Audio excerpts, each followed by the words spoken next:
শঙ্কর কিপটে এরকম বলিস না আজকে ব্রেকিং নিউজ। হ্যালো, আপনি কি আমাকে একটু ছেড়ে দিয়ে আসবেন? সরি, ক্ষমা করো। Good morning everyone, welcome back to the channel, to a new video. আশা করি তোমরা সবাই খুব ভালো আছো। আজকে রবিবার, কিন্তু যার ভাগ্যে ঘুম নেই তাকে যেতে হচ্ছে দোকানে, আর যার ভাগ্যে ঘুম আছে সে ঘরে দরজা বন্ধ করে গায়ে কম্বল চাপা দিয়ে ঘুমোচ্ছে। আর কি হয় জানো, অন্যদিন দেবজিৎ তো সকাল 7টায় ওঠে, আমিও মানে ওই হচ্ছে আমার অ্যালার্ম ক্লকের মতো, যে উঠে পড়েছে মানে সকাল 7টা বেজে গেছে, এবার আমাকেও উঠতে হবে। আজকে যেহেতু ও ঘুম থেকে মানে ওর আজকে অফিস নেই, ওর সুতরাং ও তো তাড়াতাড়ি ওঠার ব্যাপার নেই। আর আমি যখন কালকে রাতে শুয়েছিলাম আমার মাথা থেকেই জিনিসটা বেরিয়ে গেছে। এবার আমি দেখছি ও এখনও ওঠেনি, তারপরে হয়তো এখনও 7টা বাজেনি। ও বাবা, আমি যখন নিজে ফোনটা নিয়ে আর কি টাইমটা দেখছি তখন থেকে অলরেডি 8টা বেজে গেছে। তারা হুড়ো করে উঠেছি, উঠে রেডি হয়েছি, কারণ দোকান তো যেতেই হবে। চলো আজকে ব্লগটা এখান থেকেই শুরু করলাম, তোমরা দেখতে থাকো। আমি ঘুমাচ্ছিলাম, আমার বউ এত সকাল থেকে চেঁচানো শুরু করেছে ব্লগের ভিডিও নেওয়ার জন্য, মানে আমার আর ঘুমের পুরো সর্বনাশ করে দিল। যা না, ঘুরে না বেরিয়ে দোকানে যা না, তুই যতই ঘুরে বেড়াস আমি তো কিন্তু ছাড়তে যাবো না, আমি ছাড়তে যাবো না। চলে গেলাম, থ্যাংক ইউ ভেরি মাচ। দুগা লাইট দুটো বন্ধ করে দে। নিজে উঠে অফ কর। তো হবে না, বন্ধ করে বন্ধ করে দিয়ে যা না। সুস্মিতারও দোকান বেরিয়ে গেল, এখন আমাকে ডিস্টার্ব করবার কিছু নেই, আর আজকে বাজার হাটও করার মতন নেই, কোনো কাজ নেই সকালবেলা। তাহলে আপাতত আমি এখন ঘুমিয়ে পড়ি, আবার তোমাদের সঙ্গে দেখা হচ্ছে 2 ঘন্টা পরে। সকাল সকাল আমার মা গান গাইতে শুরু করেছে, দুষ্টু কোকিল।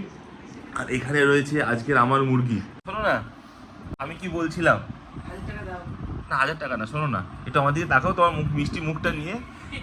এই দেখো না, 500 টাকা দেবে? আজকে রবিবারের বাজার, যদি একটু 500 টাকা দিতে তাহলে একটুখানি খাসি মাংস ঝোল ভাত খাবো।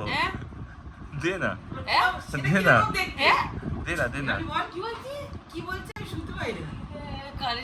দিবি, please, I insist you. I have no money in my purse. কি দূর দিন এসে গেল মাইরি না।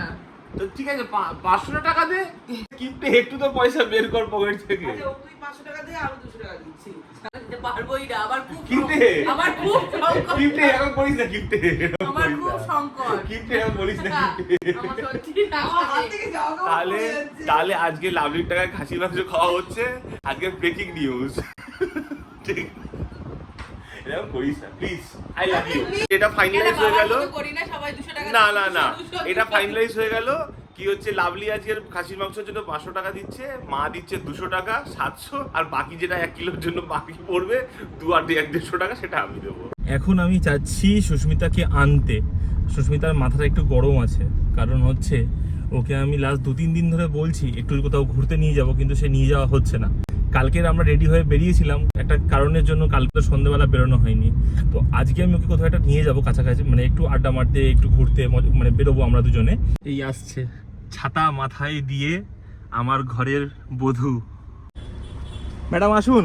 কি রোদ বাবা, জ্বলে গেল, পুড়ে গেল সমস্ত কিছু। এত গরম পড়েছে? এসিতে বসে আছিস, বুঝতে পারছিস না ঠিক কতটা বাইরে রোদ। তুই কি আজ জানিস আজকে কি হয়েছে? কি হয়েছে? আজকে দুপুরবেলা মেনুতে কি আছে? কি আছে? আজকে দুপুরবেলা মেনুতে মাটন আছে, আর সেই মাটনটা কি খাওয়াচ্ছে জানিস? কে? তোর ভালোবাসার ননদ। ভাবতে পারছিস, টাকা বের করেছে আজকে 500।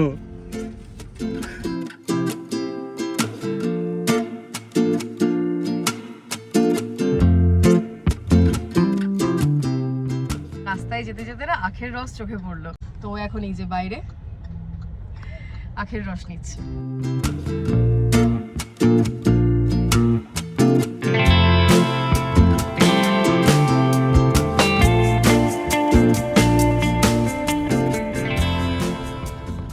স্নান করলাম, ফ্রেশ হলাম, স্কিন কেয়ার করলাম, এবার আমাদের মাটন ওয়েট করছে। চাঁদার মটন, চাঁদা তুলে কিনে নিয়ে আসা মটন। হ্যাঁ, কিন্তু সেই মটনের দাতা কোথায়?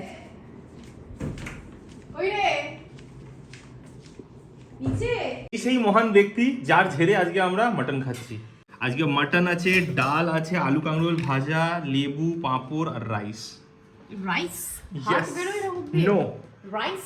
ইয়েস। মা মাটনটা খুব ভালো বানায়, খুবই ভালো বানায়। শুরু হয়ে গেল তেল লাগানো। মাটনের তেলটাও একটু বেশি লাগে, ওই জন্য আমরা খাওয়াটা অ্যাভয়েড করি।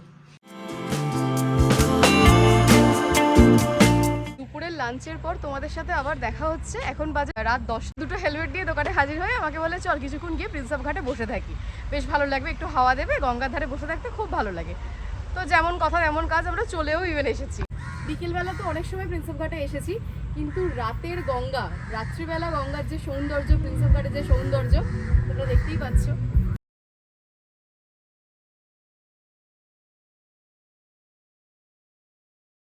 বেশ কিছুক্ষণ আমরা এখানে বসলাম, বসে একটু গল্প টল্পও করলাম, কিন্তু পৌনে 11টা মতন বাজে। হ্যাঁ ঘড়িতে এখন অলমোস্ট পৌনে 11টা মতন বাজে। হ্যাঁ, কিন্তু এত গরম আর হাওয়ার নামে হওয়াও নেই। তো ওই জন্য দেখছি বলে চল এবার একটু দেখি অন্য কোথাও যাওয়া যায়। মানে বেসিক্যালি আমাদের কোথাও একটু ঘুরতে যেতে ইচ্ছা করছিল, কিন্তু কোথায় আর যাবো, তো এদিক ওদিক বাইক নিয়ে ঘুরে বেড়াচ্ছি। 9টার সময় দোকান বন্ধ করার পর আর কোথায় যাব? বাইকে করে কলকাতার রাস্তায় ঘুরতে বেশ ভালোই লাগে, আর রাস্তা যদি এরকম ফাঁকা হয় তাহলে তার কোনো কথাই নেই। আমরা প্রিন্সেপ ঘাট থেকে বেরিয়ে গিয়েছিলাম সাউথ সিটিতে। মনটা ভীষণ কেএফসি করছিল। কেএফসি গেলে আমাদের ফিক্সড অর্ডার এই চিকেন বাকেটটা, দুজনে মন ভরে খেয়েছিলাম। খাওয়া দাওয়া কমপ্লিট করে ওখান থেকে বেরোতে আমাদের বেশ রাত হয়ে গিয়েছিল। আর এখন তো যেহেতু পুজো এসে গেছে, কলকাতার রাস্তাগুলো রাত্রের বেলায় আর সেই রাতের মতো লাগে না, এখন চারিদিকে শুধু পুজো পুজো রব। চলো তাহলে আজকের ভিডিওটা এখানেই শেষ করলাম। যদি ভালো লেগে থাকে একটা লাইক করে দিও, সবার সাথে শেয়ার করো। নিশ্চয়ই দেখা হবে আবার অন্য কোনো ভিডিওতে। আজকের মতো টাটা, গুড নাইট।